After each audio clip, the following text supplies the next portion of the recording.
chapitre 3. Comment votre perception affecte-t-elle votre vie?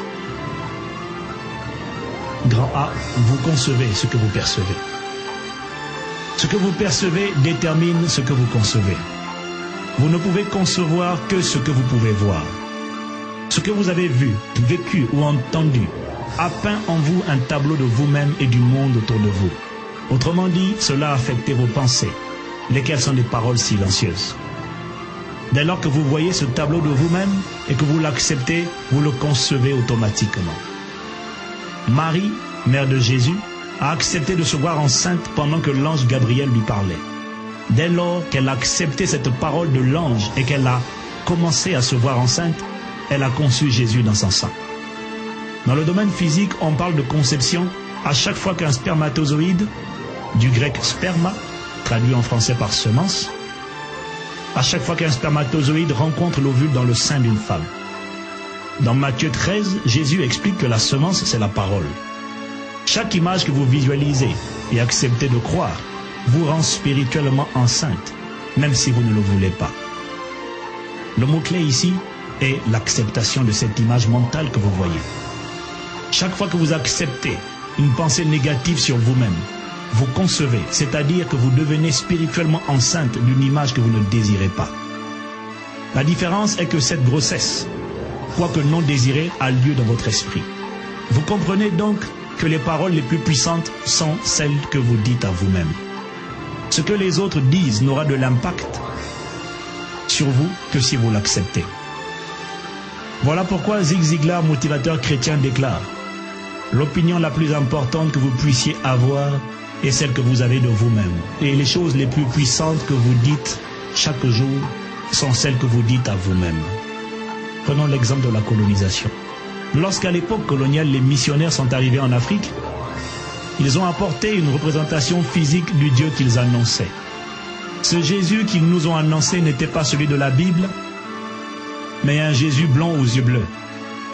Nous savons tous aujourd'hui que le Dieu de la Bible auquel nous croyons ne se représente pas, qu'il n'a pas de couleur puisqu'il est esprit. Jean 4, verset 24. De plus, le peuple hébreu étant un peuple sémitique, descendant de Sem, vous ne risquiez pas d'y trouver à cette époque un blond aux yeux bleus, plus probable chez les descendants de Japheth, fils de Noé. Si vous présentez à un noir un Jésus blanc aux yeux bleus, et qu'il accepte de croire et de s'abandonner à ce sauveur, ce noir dans son subconscient va automatiquement associer ce Dieu sauveur à l'homme blanc qui est le missionnaire qu'il voit devant lui. Autrement dit, l'homme blanc devient une représentation directe de ce Dieu auquel il croit, et tout ce qu'il lui dira sera considéré comme vrai. Et si jamais ce missionnaire lui explique qu'il aura toujours besoin de l'aide et de l'intelligence des blancs, parce qu'il y a des choses que seuls les blancs peuvent faire, ce noir le croira aussi. Comment ne pas le croire, puisqu'il incarne ce Dieu en qui le noir croit, et en lui a enseigné que Dieu ne ment jamais, ce qui est évidemment vrai. Ainsi, si le colon à cette époque vous disait que vous aviez un QI inférieur au sien, vous le croyiez, et c'est ce que vous receviez.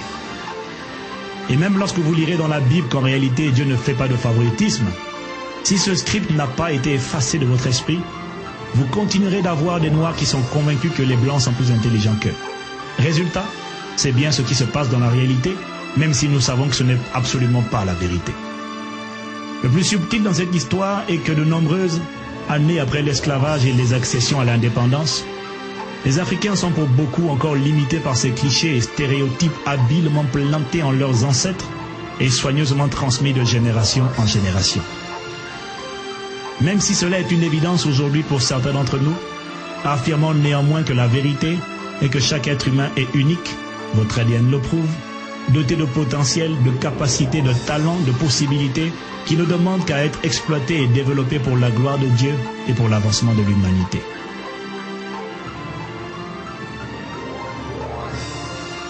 Une expérience scientifique.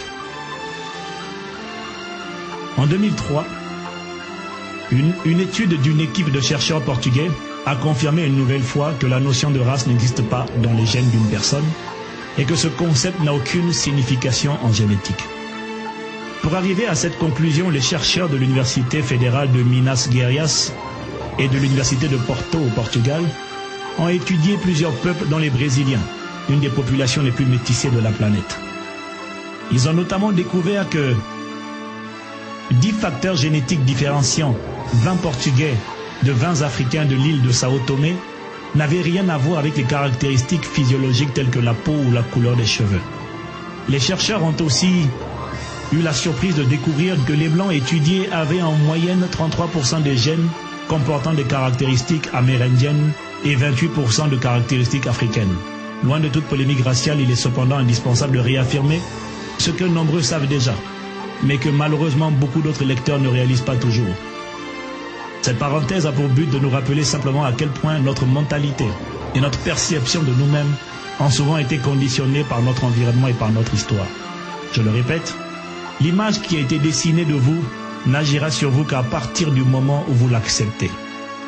Et si vous l'acceptez, alors vous vous engagez vous-même, involontairement et inconsciemment, dans une conception, c'est-à-dire une grossesse mentale, qui va aboutir à la naissance d'enfants ou de fruits que vous ne désirez pas. Et voilà la principale raison pour laquelle nous devons admettre que nous sommes responsables de ce qui nous arrive. Qu'importe ce qui a été dit ou fait sur vous, c'est ce que vous dites à vous-même qui détermine ce que vous concevez. Et vous êtes devant Dieu responsable de ce que vous pensez.